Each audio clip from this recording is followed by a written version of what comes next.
Good morning students. आज मैं आपको इस जो चैप्टर है आपका स्नैपशॉट का chapter number 1 the white horse, उसकी मैं समरी का लास्ट पार्ट आपको बताने जा रही हूँ, जो कि वास्तव में बहुत इंटरेस्टिंग है। अभी तक आपने 2 पार्ट्स में ये समरी सुनी और सुनकर आपको कैसा लगा। अब मैं आपसे यदि पूछूं कि एरम कौन था या वो कितने साल का था, मुराद कौन था, वो कितने साल का था, वो दोनों आपस में क्या रिलेशनशिप रखते थे, ये सब चीज़ें यदि मैं आपसे पूछूं तो आप आसानी से उसका उत्तर दे देंगे यदि उन्होंने आपको अच्छे से समरी जो है आपने सुनी है और उसको समझा है, तो आप उन छोटे छोटे क्वेश्चंस के आंसर्स को बहुत इजीली दे पाएंगे। सबसे पहली बात तो अब हम आगे की समरी स्टार्ट करते हैं। How do you do it? I said I have an understanding with a horse, he said. Yes, but what sort of an understanding? I said. A simple and honest one, he said. Well, I said, I wish I knew how to reach an understanding like that with a horse. You are still a small boy, he said. When you get to 13, you will know how to do it. I went home and ate a hearty breakfast. That afternoon, my uncle Khosrow came to our house for coffee and cigarettes. He sat in the parlor, sipping and smoking and remembering the old country. Then another visitor arrived, a farmer named John Byro, an Assyrian who, out of the loneliness, had learned to speak Armenian. My mother brought the lonely visitor coffee and tobacco, and he rolled a cigarette and sipped and smoked, and then at last, sighing sadly, he said, my white horse, which was stolen last month, is still gone. I can't understand it. अब मैं इसको आपको बताने जा रही हूँ कि एरम ने कहा कि तुम ऐसा कैसे कर लेती हो, मेरा घोड़े के साथ एक समझौता है। मुराद ने कहा, वो समझौता कैसा है? बहुत ही सीधा सरल और ईमानदारीपूर्ण। मुराद ने कहा, मैंने कहा, काश मैं भी घोड़े से कोई समझौता कर पाता। तुम अभी छोटे हो, वह बोला। जब तुम 13 वर्ष के हो जाओगे तो तुम्हें घोड़े को साधना आ जाएगा। और मैं घर गया और मैंने बहुत अच्छे से उस दिन नाश्ता किया। ध्यान रखिए, बच्चों को यदि कोई चीज़ खिलानी है तो उनको ये बोलना पड़ता है कि या तो तुम बहुत लंबे हो जाओगे अगर ये सब चीज़ें खाओगे तो, या फिर तुम्हारा दिमाग बहुत तेज हो जाएगा, या जिस काम में उनका इंटरेस्ट है वो काम वो जल्दी सीख जाएंगे और करने लगेंगे। तो ये सारी बातें बच्चों को मोटिवेट करने के लिए हम कहते हैं। तो वही मुराद ने कहा कि यदि तुम 13 वर्ष के पूरे हो जाओगे तो तुम अच्छे से घोड़े को सीख सकते हो। अब उस दिन वो घर गया और उसने कहा, शायद नाश्ता करने से या खाना खाने से मैं घोड़े को चलाना अच्छे से सीख जाऊंगा। इसलिए वो बहुत घर गया और अच्छे से उसने उस दिन नाश्ता किया। उसी शाम अंकल खुसरो जो है मेरे घर पर कॉफ़ी और सिगरेट लेने आए। वे बैठक में बैठकर कॉफ़ी पीने और सिगरेट पीने लगे और पुराने ग्रामीण बातों को याद कर रहे थे। तभी एक व्यक्ति आया जिसका नाम था जॉन ब्रेव। असीनिया वासी था, जिसने अकेलेपन के कारण आर्मेनिया को भाषा को बोलना सीख लिया था। मेरी माँ उस आगंतुक के लिए कॉफ़ी और तम्बाकू ले आई। बायरो ने सिगरेट बनाई, कॉफ़ी की चुस्की ली, सिगरेट पी, फिर उदास होकर बोला कि मेरा सफ़ेद घोड़ा पिछले माह चोरी हो गया, वो अभी तक नहीं मिला। मेरी तो कुछ समझ में ही नहीं आ रहा। अब मेरे अंकल जो थे वो बहुत गुस्सेबाज थे, जैसा कि मैंने आपको पहले बताया हुआ है। My uncle Khosrow became very irritated and shouted, "It's no harm. What is the loss of a horse? Haven't we all lost the homeland? What is the crying over a horse?" And that may be all right for you, a city dweller, to say, Boiro said, but what of my सोरे, what good is a सोरे without a horse. अब uncle Khusro जो हैं बहुत नाराज हो गए उसकी इस बात पर और बहुत चिल्लाए और उन्होंने कहा कोई बात नहीं, घोड़ा खो गया तो क्या हुआ, हम अपने स्वदेश नहीं खो दिया, घोड़े के लिए इतना रोना धोना क्यों, ये तुम्हारे लिए ठीक हो सकता है, एक नगरवासी के लिए। जॉन बायरो जो है वो बोला कि मेरी गाड़ी का क्या होगा, घोड़े के बिना मेरी गाड़ी किसी काम की नहीं है। अब उन्होंने कहा उस पर ध्यान मत दो। अंकल खुसरो ने आदत अनुसार धाड़ कर कहा, लेकिन मैं 10 मील पैदल चलकर आया हूँ। उस किसान ने कहा, अरे तुम्हारे पास टांगे तो हैं, लेकिन मेरी बाई टांग में दर्द है, ध्यान मत दो। फिर अंकल ने चिल्लाकर कहा, लेकिन उस घोड़े को मैंने $60 दिए थे। अब फिर अंकल बोले कि मैं पैसे पर थूकता हूँ। देखिए क्या होता है एक्चुअली में कि जब किसी के पास पैसा कम होता है तो उसके लिए 1 रुपये की भी अहमियत बहुत होती है, लेकिन जब किसी के पास अथाह पैसा होता है ना तो वो उस पैसे को अहमियत को समझता ही नहीं है, या ये कहिए किसी किसी की आदत ही होती है कि पैसे की अहमियत को समझना। तो वही अंकल खुसरो का हिसाब था कि वो पैसे की अहमियत या इंसान की वैल्यू या किसी चीज़ की वैल्यू को समझते ही नहीं थे और अपनी टोन में वो एक ही बात करते चले जाते थे। वे उठ खड़े हुए और लंबे डग भरते हुए बाहर निकल गए। पर्दे का जो दरवाज़ा था उसको उन्होंने बड़े धड़ाम से बंद कर दिया। मेरी माँ ने मामला साफ किया, क्योंकि मेरी माँ बहुत विनम्र दिल की थी। उन्होंने बोला कि साधारण सी बातें उन्हें घर की याद आ रही होगी और वे इतने लंबे चौड़े व्यक्ति हैं। किसान चला गया तथा मैं अपने भाई मुराद के पास भाग कर गया। अब ध्यान रखना, एरम मुराद के पास भागकर क्यों गया, क्योंकि वो समझ गया कि जिस घोड़े की जॉन बायरो बात कर रहे हैं वो घोड़ा जो है वो एक्चुअली में जो है चोरी का है और वो जॉन बायरो का है, और जो घोड़ा मुराद ने चुराया है वो जॉन बायरो का है, और उसी की पूछताछ के हेतु जॉन बायरो जो है वो अंकल खुसरो के पास आया था। He was sitting under a peach tree, trying to repair the wings of a young robin which could not fly. He was taking the bird. What is it? He said. The farmer John Barrow, I said. He visited our house. He wants his horse. You have had it a month. I want you to promise it to take it back until I learn to ride. It will take you a year to learn to ride, my cousin Murad said. We could keep the horse a year, I said. My cousin Murad leaped to his feet. What? He roared. Are you inviting a member of the Armenian family to steal? The horse must go back of its own owner. When? I said. In 6 months at the latest, he said. He threw the bird into the air. The bird tried hard, almost it twice, but at last flew away high and straight.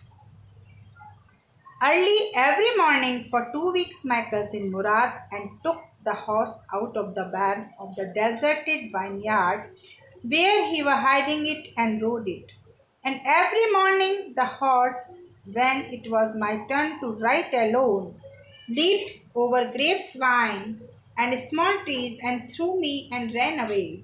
Nevertheless, hoped in time to learn to ride the way my cousin Murad. वे एक आड़ू के वृक्ष के नीचे बैठ गए। एक छोटे रोबिन के पक्षी के पैर की मरम्मत कर रहे थे जो कि उड़ नहीं पा रहा था, जिसके चोट लगी थी, और पक्षी से बात कर रहे थे। यह क्या है? वे बोले। किसान जॉन बायरो, मैंने बताया, वे हमारे घर आए थे और अपना घोड़ा चाहते थे। तुम 1 महीने तक घोड़े को रख चुके हो। मैं चाहता हूँ कि तुम वचन अनुसार तब तक घोड़े को नहीं लौटाओगे जब तक वह घुड़सवारी करना नहीं सीख लेता। यानी कि एरम उसको एक तरीके से एश्योरमेंट दे रहा है कि तुम जब तक घोड़े को नहीं लौटाओगे जब तक कि मैं घुड़सवारी करना नहीं सीख लेता। यानी वो अपने लिए एश्योरिटी चाह रहा है। तुम्हें तो सवारी करना सीखने में कम से कम 1 वर्ष लग जाएगा। मेरा भाई मुराद बोला, हम लोग घोड़े को 1 वर्ष तक अपने पास रख लें क्या? अब ये कहकर मुराद उछलकर खड़ा हो गया। क्या कहा? वह जोर से चीखा। क्या तुम गर्गोलियन परिवार के एक सदस्य को गलत करने का निमंत्रण दे रहे हो? घोड़े को उसके असली मालिक के पास जाना ही होगा। अब मैंने पूछा कि कब लौटाओगे? 6 महीने के अंदर, वे बड़े आराम से बोला। उसने पक्षी को हवा में उड़ा दिया। पक्षी ने कोशिश की, 2 बार गिर गया और अंत में उड़कर ऊपर सीधे चला गया। हर प्रातः 2 सप्ताह तक मुराद और मैं घोड़े को वीरान खत्ती से निकालकर सवारी करते रहे और हर रोज़ घोड़ा जब मेरी अकेले सवारी की बारी आती, अंगूर की बेलों पर उछल कूद करता और मुझे गिराकर भाग जाता। फिर भी मुझे एक आशा थी कि मैं भी मुराद की भांति घुड़सवारी सीख सकता हूँ। One morning, on the way off to Fetavazan, deserted vine, we ran into the farmer John Barrow, who was on his way too. Let me do the talking, my cousin Murad said. I have way with farmers. Good morning, John Barrow, my cousin Murad said to the farmer. The farmer studied the horse eagerly. Good morning, son of my friends, he said. What is the name of your horse? My heart, my cousin Murad said in Armenian. A lovely name, John Barrow said, for a lovely horse. I could swear it is the horse that was stolen from me many weeks ago. May I look into his mouth? Of course, Murad said. The farmer looked into the mouth of the horse. Tooth for tooth, he said. I would swear it is my horse. I didn't know your parents, the fame of your parents' family for your honesty is well known to me. Yet the horse is the twin of my horse. A suspicious man would believe his eye instead of his heart. Good day, my young friends. Good day, John Barrow, my cousin Murad said. अब क्या हुआ कि रोज की तरह हम अंगूर के बगीचे की तरफ जा रहे थे और सुबह उस समय कोई भी वहाँ पर नहीं मौजूद था। हमारी भेंट किसान जॉन बैरो से हो गई, जो नगर की ओर ही जा रहा था। अब मुराद ने कहा, लाओ मैं बात करता हूँ। किसानों से बात करने का मुझ में हुनर है। शुभ प्रभात जॉन बैरो, मुराद ने किसान से कहा। किसान ने घोड़े को बड़े उत्सुकता से देखा। देखिए, ध्यान रखिएगा, हमारी कोई चीज़ होती है और वो किसी दूसरे के पास होती है या कोई दूसरा उसको ले ले, तो सबसे पहले हम उस चीज़ को देखते हैं, जैसा कि जॉन बैरो ने किया, और देखकर फिर पहचानने की कोशिश करते हैं कि क्या ये हमारी चीज़ है। और एक बात और ध्यान रखिएगा कि जब चीज़ हमारी होती है तो एक पहले तो हम उसको पहचान ही लेते हैं कि ये हमारी चीज़ है, और नहीं पहचान पाते तो उसमें जो एक कोई चिन्ह होता है, उस चिन्ह को देखकर हम अपनी चीज़ों को पहचान लेते हैं। जैसे क्लास में भी यदि किसी फ्रेंड ने एक दूसरे की पेंसिल ले ली है, तो पेंसिल को पहचानते कैसे हैं? या तो वो पीछे से कुतरी हुई होती है ना, या वो बीच से टूटी हुई होती है, या उस पर ज़्यादा छीलने की बहुत नुकीली नोक होती है। तो इस तरीके की बहुत सारी निशानियाँ जो हैं लोग अपनी अपनी चीज़ों पर बनाते हैं, जिससे वो उन चीज़ों को पहचान सकें। तो जॉन बैरो ने कहा कि शुभ प्रभात मेरे मित्रों के बेटों। वह बोला, तुम्हारे घोड़े का नाम क्या है? मेरा दिल। अब आर्मेनिया में मुराद ने उसको बताया। प्यारा नाम है इस प्यारे घोड़े का, जॉन बैरो ने कहा, लेकिन मैं कसम से कह सकता हूँ ये घोड़ा मेरे पास से कुछ सप्ताह पूर्व चुरा लिया गया था। क्या मैं उसके मुंह में देख लूँ? अब देखिए, जॉन बैरो ने अपने घोड़े को तुरंत पहचान लिया और ये भी कह दिया कि मैं इस घोड़े जो कुछ सप्ताह पूर्व चुरा लिया गया है उसको मैं पहचान सकता हूँ। अब उसने उस घोड़े को कैसे पहचाना? उसके मुंह के दांतों को देखकर। मुराद ने कहा, ठीक है। किसान ने घोड़े के मुंह में झांका, एकदम वही दांत। वह बोला, मैं कसम खाकर कह सकता हूँ कि ये घोड़ा मेरा है। यदि मैं तुम्हारे माता पिता को न जानता होता, तुम्हारा परिवार अपनी ईमानदारी के लिए प्रसिद्ध ना होता, तो मैं फिर भी ये घोड़ा मेरे घोड़े का जुड़वा है, ऐसा मैं बड़े आश्चर्य से कह सकता हूँ। लेकिन उसकी आंखों में बड़ा संदेह झांक रहा था। संदेह आस्पद युक्त व्यक्ति तो अपनी आंख पर हृदय की अपेक्षा अधिक विश्वास करेगा। शुभ दिन मेरे युवा मित्रों, गुड डे जॉन बायरो, मुराद ने कहा।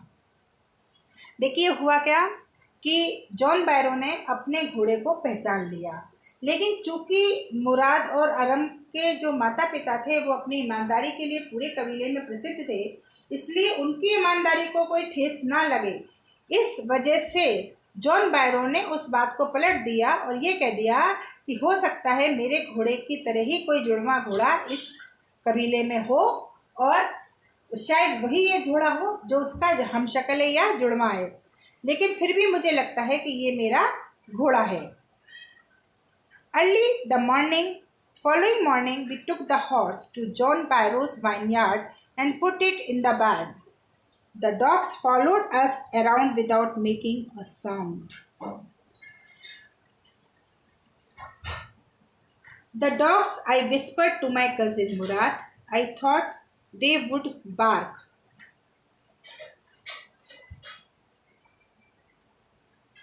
They would at some time. Somebody else, he said. I have a way with dogs. My cousin Murad put his arms around the horse, pressed his nose into the horse's nose, petted it, and then we went away. That afternoon, John Byro came to our house in his surrey and showed my mother the horse that had been stolen and returned. I don't know what to think, he said. The horse is stronger than ever. Battered, tempered. My cousin, they would at somebody else, and he said, I have a way with dogs. My cousin Murad put his arms around the horse, pressed his nose into the horse's nose, petted it, and then we went away. That afternoon, John Barrow came to our house in Surrey and showed my mother to the horse that had been stolen and returned. I don't know what to think, he said. The horse is stronger than ever, better tempered too. I thank God. My uncle Khosrow, who was in the parlor, became irritated and shouted, Quiet, man, quiet. Your horse has been returned. Pay no attention to it. मज़ा आया बच्चों? सबसे बड़ी चीज़ इस कहानी का and है। शुरुआत कहाँ से हुई? शुरुआत हुई एक वाइट हॉर्स से, जिसको कि मुराद कहीं से चुरा कर लाया था और अरम को उसने दिखाया।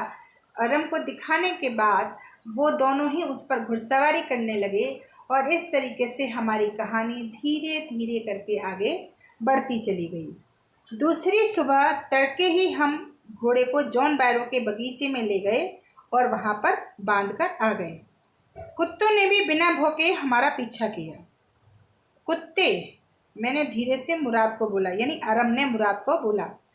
मैंने सोचा था कि ये भौंकेंगे, लेकिन वो भौंके नहीं। वे कुत्ते कोई अन्य व्यक्ति होता तो अवश्य भौंकते, मुराद बोला, परंतु मैं कुत्तों को अपना मित्र बनाना जानता हूँ।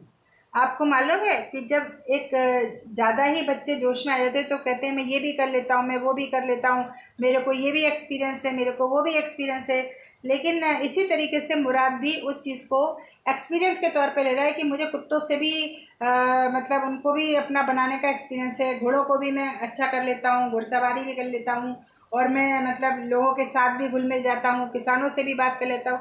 ये सारी बातें जो है वो मुराद के व्यक्तित्व को बताती हैं, यानी उसकी पर्सनैलिटी को डिस्क्लोज करती हैं।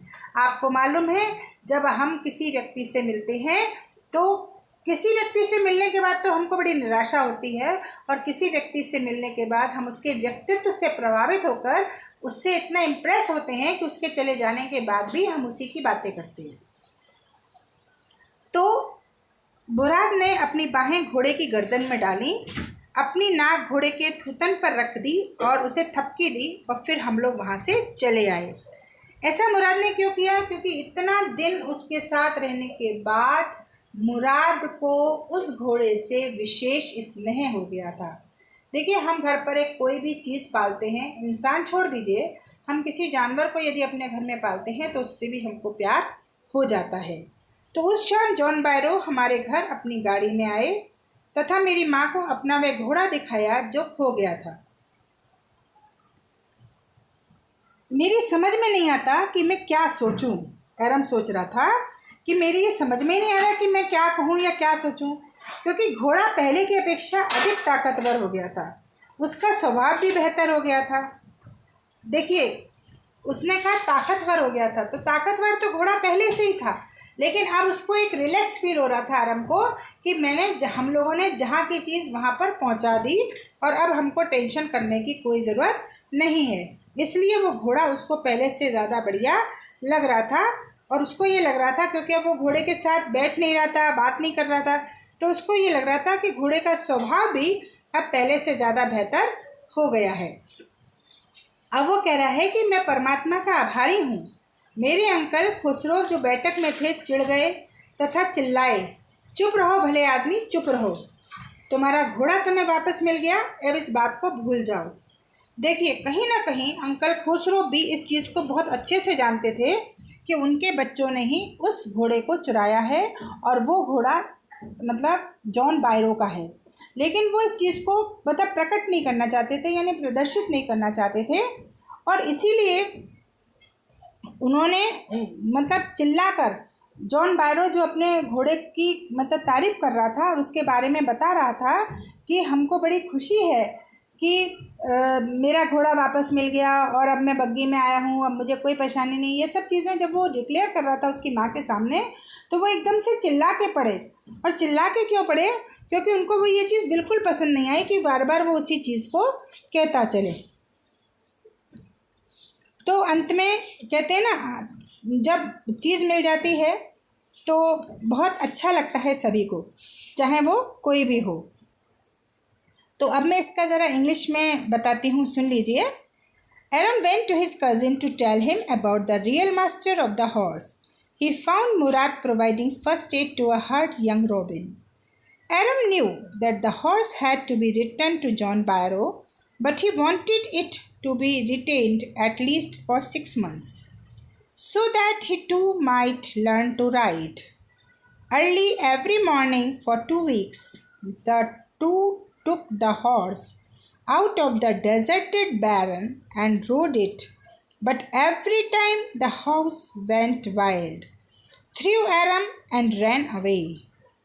One morning, as they were taking the horse to its hiding place, ran into the true owner of the horse, John Barrow. Murad went forward to do the talking. He repeated proudly that he had a way with the farmers. Byro recognized his house. He looked into his mouth. There was no scope for doubt, since he knew that family well. He let go Murad and his horse. The following morning, Murad took the horse to John Barrow's vineyard and put it there. The dogs followed them but didn't bark. Murad claimed, as usual, that he had a way with dogs. That afternoon, John Barrow came to Aram's house in his carriage drawn by the stolen horse. He told Uncle about this miracle. The horse had become stronger and better tempered. Uncle shouted from the living room that Byro should forget about the theft of his horse, since it had already been returned. कितना अच्छा रहा। कहानी की शुरुआत एक घोड़े से होती है जो कि चुराया हुआ था, वो भी एक किसान का, वो भी उन लोगों ने चुराया था जिनके परिवार को विश्वास और ईमानदारी के लिए पूरे कबीले में जाना जाता है। वो कबीला जो अपनी ईमानदारी और विश्वासता के लिए पूरी जगह प्रसिद्ध था। इस कहानी के पात्र भी बड़े ही खूबसूरत ढंग से लेखक ने संजोए हैं और बहुत ही सुंदर कहानी की रचना करी है। घोड़े का एंड भी वापसी से होता है। जिस तरीके से हम एक फ़िल्म देखते हैं तो पूरी फिल्म देखने के बाद उसका एंड जो है वो हैप्पी होता है, उसी तरीके से इस कहानी की एंडिंग भी बहुत ही हैप्पी है। तो बच्चों, इस समरी को अच्छे से सुनिएगा, समझिएगा। तो जब इसके क्वेश्चन आंसर्स आपको प्रैक्टिस के लिए वर्कशीट पर दिए जाएं तो आप उसको कर पाएँ। Thank you very much.